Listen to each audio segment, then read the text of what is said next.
Viewers, আপনারা নিশ্চয়ই এই যে আগের ভিডিওটি সেইখানে দেখেছিলেন যে West Bengal board of primary education primary এবং আপার প্রাইমারিতে যেসব শিক্ষক এবং শিক্ষিকা নিয়োগ আছেন তাদের টেট যে বাধ্যকতা প্রত্যেক টিচারের কাছে, প্রত্যেক শিক্ষক এবং শিক্ষিকার কাছ থেকে যে প্রয়োজনীয় ডকুমেন্টস সেই ডকুমেন্টস সংগ্রহ করছে। পর্ষদ দেখে নিতে চাইছে যে কারা কারা টেট পাস আছে আর কারা কারা টেট পাস নাই। সুপ্রিম কোর্টের যে রায় সেই রায় অনুযায়ী এই প্রাইমারি বোর্ড অফ এডুকেশন প্রত্যেকটা শিক্ষক শিক্ষিকার কাছ থেকে তথ্য সংগ্রহ করা শুরু করে দিয়েছে।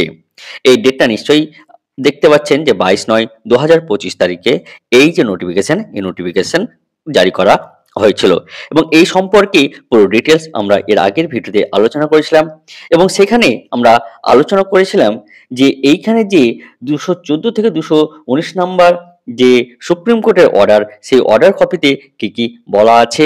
আপনারা যদি সেই ভিডিওটি না দেখে থাকেন তাহলে অবশ্যই সেই ভিডিওটি একবার দেখে নেবেন, তাহলে পুরো বিষয়টি আপনি নিশ্চিত হতে পারবেন যে সুপ্রিম কোর্ট কি বলতে চাইছে, পর্ষদ কি বলতে চাইছে, আপনার কাছে সম্পূর্ণ ক্লিয়ার হয়ে যাবে। আমরা এই ভিডিওতে আলোচনা করব মেঘালয় রাজ্যের যে সরকার তিনি এই ব্যাপার নিয়ে কি ভাবছেন এবং উত্তরপ্রদেশের যে রিভিউ পিটিশন দায় করেছিল তার সম্পর্কে আমরা এই ভিডিওতে সম্পূর্ণ আলোচনা করব, তাই ভিডিওটি শেষ পর্যন্ত দেখেন। আমরা দেখব যে মেঘালয় সরকার কি বলতে চাইছে। একটি আর্টিকেলে প্রকাশিত হয়েছে, ডেটটা আপনারা দেখতে পাচ্ছেন যে 24শে সেপ্টেম্বর 2025 এবং এইখানে বলছেন Meghalaya education minister concern over SC ruling on passing TET, অর্থাৎ তিনি টেস্ট সম্পর্কে কি বলতে চাইছেন। ছোট্ট একটি আর্টিকেল বেরিয়েছে, সেই আর্টিকেল সম্পর্কে আমরা সম্পূর্ণ বাংলায় জানবো তিনি এই আর্টিকেলে সম্পূর্ণভাবে কি বলতে চেয়েছেন। এইখানে মেঘালয় শিক্ষামন্ত্রী টেট সম্পর্কে কি বলতে চাইছেন আমরা বৃত্তান্ত জানবো। এখানে বলছে টেট পাস করার বিষয়ে সুপ্রিম কোর্টের রায় নিয়ে মেঘালয় শিক্ষামন্ত্রীর উদ্বেগ। এখানে বলছে সারা দেশের সকল চাকরিরত শিক্ষকদের জন্য শিক্ষক যোগ্যতা পরীক্ষা টিইটি বাধ্যতামূলক করার সাম্প্রতিক সুপ্রিম কোর্টের রায় নিয়ে উদ্বেগ প্রকাশ করে মেঘালয় শিক্ষামন্ত্রী লাহকমেন রিম্বুই বলছেন যে এই সিদ্ধান্ত রাজ্যের শুধু প্রসারী হতে পারে।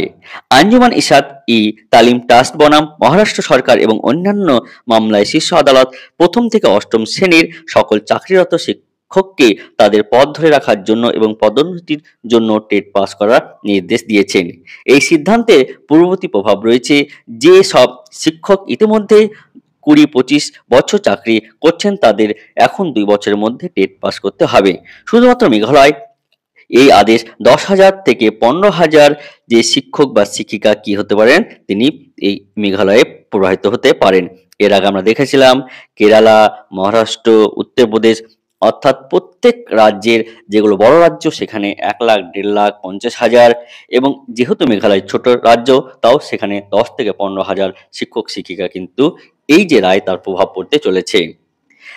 তিনি আরো বলছেন যে আমি বলছি না যে রায়টি ভুল, শিশুরা যোগ্য শিক্ষকের যোগ্য, এটা ঠিকই যে কোনো বিদ্যালয়ে পড়তে গেলে সেটা যোগ্য শিক্ষকই হওয়া দরকার, কিন্তু অতীতের দিকে এটি প্রয়োগ করা বিভ্রান্তকর। মন্ত্রী বলেন সরকার 2 বছরের মধ্যে টিইটি পরীক্ষা পরিচালনা করবে এবং শিক্ষকদের পূর্ণ সহায়তা প্রদান করবে বলে আশ্বাস দিয়ে আইনি ও রাজনৈতিক বিকল্পগুলি অনুসন্ধানেরও ইঙ্গিত দিয়েছেন। আমরা অন্যান্য রাজ্যের সাথে সমন্বয় করব এবং প্রয়োজনে পর্যালোচনার জন্য সুপ্রিম কোর্টের দ্বারস্থ হব।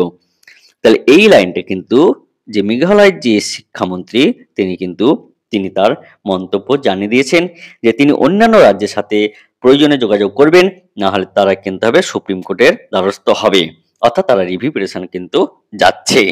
তাহলে প্রত্যেকটা রাজ্য থেকে যদি সুপ্রিম কোর্টে রিভিউ পিটিশন যায় তাহলে সুপ্রিম কোর্টের উপরে একটা কিন্তু প্রভাব পড়বে এবং এর রায় কিন্তু পজিটিভ হতে চলেছে, কারণ রাজ্য সরকার তাদের প্রয়োজন বোধে তাদের রাজ্যের যে শিক্ষা ব্যবস্থা সেটাকে তুলে ধরবে এবং সেখানে সুপ্রিম কোর্ট অবশ্যই এই নিয়ে বিবেচনা করবে। এবং প্রত্যেকটা রাজ্য যদি আমরা দেখি যে উত্তরপ্রদেশ রাজ্য কিন্তু বিজেপি শাসিত রাজ্য, তারা যদি কেন্দ্র সরকারের উপর একটি প্রভাব ফেলতে পারে তাহলে তো আমরা সুপ্রিম কোর্টে কিন্তু এ রায় পজিটিভ আসবেই, এটা আপনারা ধরে নিতে পারেন। কারণ রাজ্য সরকার যদি কেন্দ্র সরকারকে দিয়ে এনসিটি গাইডলাইন যদি চেঞ্জ করে দিতে পারে তাহলে এর রায়ের পজিটিভ ফল আমরা দেখব। এরপরে কি বলছে দেখে নেব যে শিক্ষাদানের অভিজ্ঞতাকে টেটের সমতুল্য বিবেচনা করার জন্য আমি কেন্দ্র শিক্ষামন্ত্রীকে চিঠি লিখব। এখানেও তিনি বলছেন যে শিক্ষাদানের অভিজ্ঞতাকে টেটের সমতুল্য বিবেচনা করার জন্য আমি কেন্দ্র শিক্ষামন্ত্রীকে চিঠি লিখব। তাহলে আমরা জানি যে মেঘালয় রাজ্যে যে সরকার আছে সেটা কিন্তু বিজেপি শাসিত রাজ্য।